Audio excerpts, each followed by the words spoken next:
Oi, sejam muito bem-vindos a mais uma aula de introdução aos Objetivos de Desenvolvimento Sustentável. Eu sou Letícia Lopes, gestora ambiental, especialista em desenvolvimento local e ODS e servidora pública municipal na cidade de Guarulhos, em São Paulo. E agora eu vou falar um pouquinho sobre o ODS 14, Vida na Água. Então, ao longo dos próximos minutos será feita uma breve contextualização sobre o ODS 14, quais as metas pactuadas e os indicadores de acompanhamento de cada meta. Em seguida, falarei sobre o panorama brasileiro e o papel dos municípios em relação ao ODS 14. Bom, o tema do ODS 14 é conservar e promover o uso sustentável dos oceanos, dos mares e dos recursos marinhos para o desenvolvimento sustentável. Ou seja, basicamente assegurar o desenvolvimento sem esgotar os recursos marinhos para as futuras gerações, conservando os ecossistemas marinhos e costeiros, né? Assim, a gente pode até se perguntar por que um ODS somente para os mares e oceanos? Mas existem várias justificativas, vários pontos positivos e negativos que eu vou trazer agora para vocês. Bom, os oceanos cobrem 3/4 da superfície da Terra, contém 97% de toda a água do planeta, conectando então populações e culturas e desempenhando também um papel importante no desenvolvimento econômico, por meio do transporte, do setor portuário. Bom, 3 bilhões de pessoas dependem dos recursos marinhos e costeiros para sua subsistência, então aqui a gente já pode perceber que os oceanos tornam a vida humana possível, seja pela provisão de segurança alimentar, o transporte, o turismo e até pelo fornecimento de energia. Por outro lado, 40% dos oceanos são afetados por atividades humanas, como a pesca predatória, a exploração mineral e a poluição pelo descarte irregular do nosso lixo, que é agravada principalmente pelo turismo. Além de outros impactos como a perda de habitat, introdução de espécies invasoras e acidificação. Então, tudo isso reforça a necessidade de um olhar mais cauteloso e o planejamento, sim, de ações sustentáveis para a preservação da vida na água.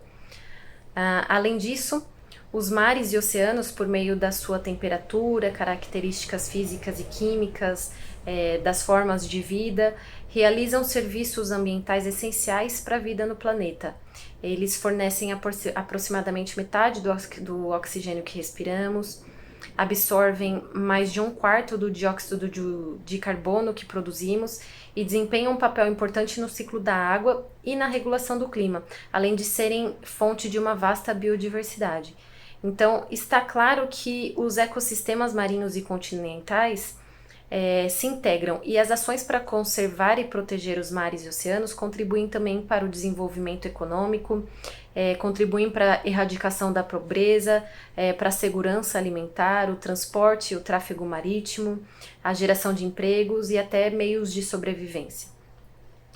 Então vamos agora conhecer quais são as metas e indicadores do ODS 14, além de relacioná-las com outros ODS, porque a gente já aprendeu que eles nunca estão sozinhos, eles sempre estão integrando, né? Eles sempre estão se relacionando. As primeiras 7 metas são finalísticas, ou seja, elas se relacionam diretamente para o alcance do objetivo. A primeira meta é sobre prevenir e reduzir a poluição marinha, especialmente aquela advinda de atividades terrestres, como o descarte irregular do lixo.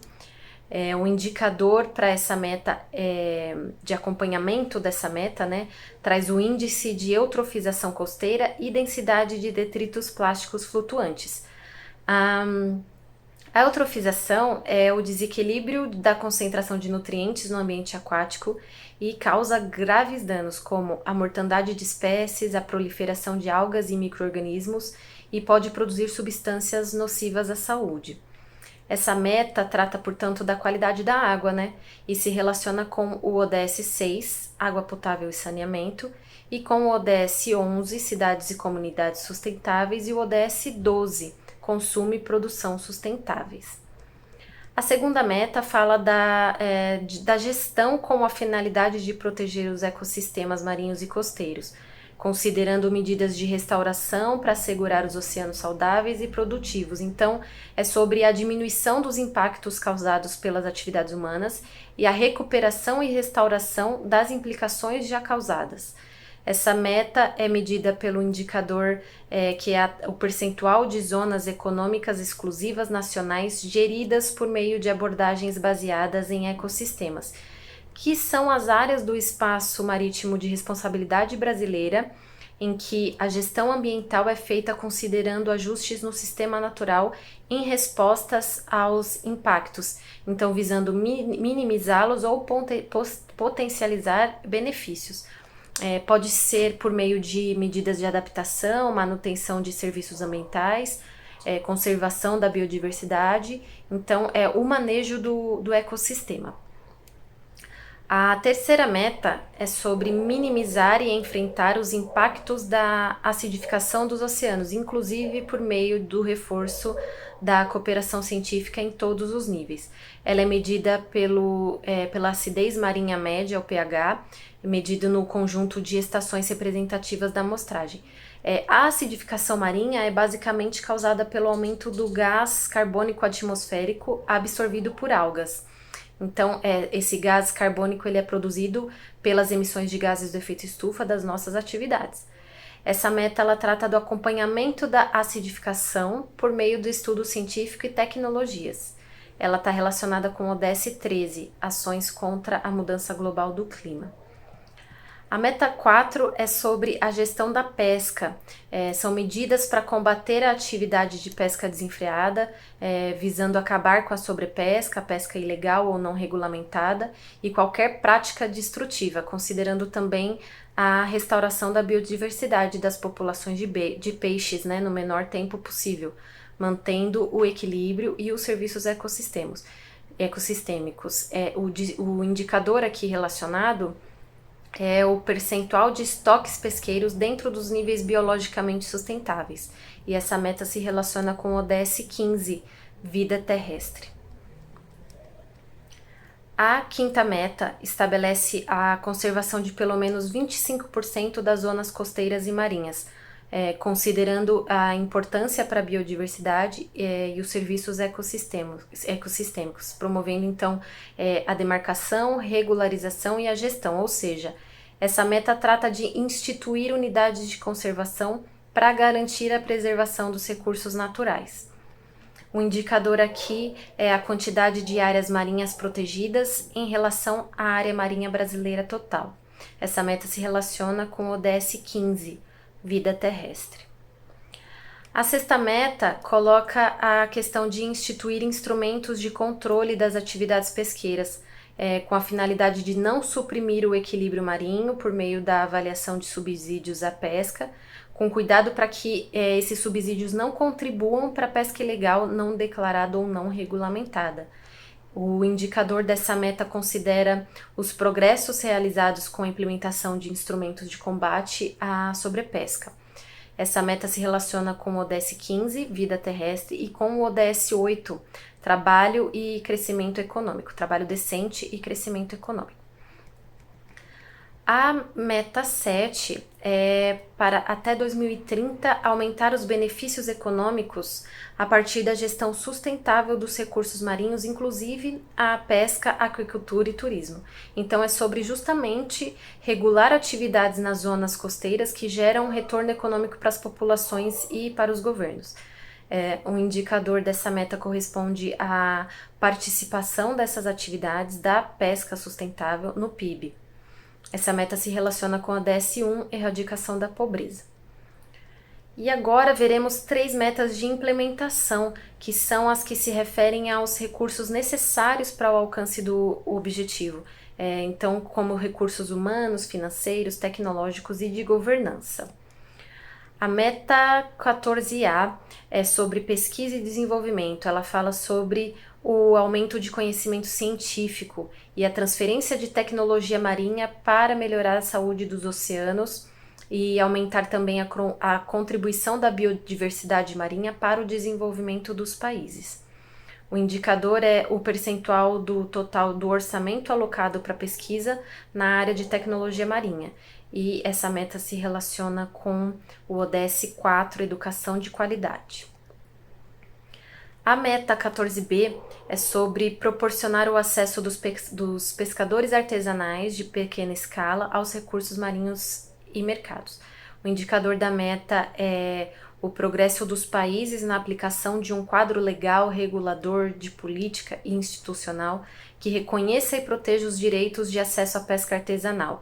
Então é o arcabouço legal, né, para regular e proporcionar o acesso dos pescadores aos recursos marinhos. Essa meta se relaciona com o ODS-1, Erradicação da Pobreza. E a nossa última meta do ODS 14, ela fala sobre a implementação do direito internacional para assegurar a conservação e o uso sustentável dos oceanos e seus recursos. O indicador aqui é o número de países que estão avançando na ratificação, aceitação e implementação de políticas institucionais de instrumentos relacionados com os oceanos que implementam esse direito internacional. Essa meta se relaciona com o ODS 15, Vida Terrestre. Bom, dá para perceber que são metas bem detalhadas e bem completas, justamente para atender a todas as características intrínsecas de cada país. Vamos falar um pouquinho agora sobre algumas características brasileiras relacionadas à vida na água. Então vamos falar um pouquinho sobre algumas características brasileiras relacionadas à vida na água, aos mares. Bom, a costa brasileira possui 10.800 quilômetros e abrange 395 municípios em 17 estados. Além disso, são cerca de 3.000 quilômetros de recifes de corais e também 12% dos manguezais do mundo são brasileiros. Então, dada essa dimensão, a zona costeira do Brasil abriga grande concentração urbana que interfere e ameaça diretamente os recursos naturais costeiros, né, por conta da ocupação desordenada, poluição, do desmatamento. A Constituição Federal estabelece que as praias marítimas e fluviais e os recursos naturais são bens da União. Então, com isso, é o dever da União instituir programas, projetos e políticas de gerenciamento e preservação dos ambientes marítimo e costeiro. Por exemplo, a Política Nacional de Desenvolvimento Sustentável da Aquicultura e da Pesca, Plano de Ação Federal para a Zona Costeira, Plano de Desenvolvimento da Aquicultura Brasileira e outros. Bom, já vimos quão vasta é a costa do Brasil e que abrange centenas de municípios. Então, fica fácil de identificar que ações locais são imprescindíveis para a conservação e para o gerenciamento costeiro, complementando, muitas vezes, efetivando as ações estaduais e federais. E aí eu trouxe alguns exemplos de ações no âmbito municipal em relação ao ODS 14, que são programas de educação ambiental e conscientização no uso dos recursos naturais marinhos, a preservação do meio ambiente costeiro, o combate à poluição de praias, políticas e planos municipais de gerenciamento costeiro e muito mais, né? Mas na próxima aula veremos isso detalhadamente. Eu vou trazer iniciativas locais com dados mais específicos e de localização do ODS 14 no setor público. Então, obrigada por estar aqui com a gente. Continuem assistindo nossas aulas e aproveitando o nosso conteúdo e até a próxima.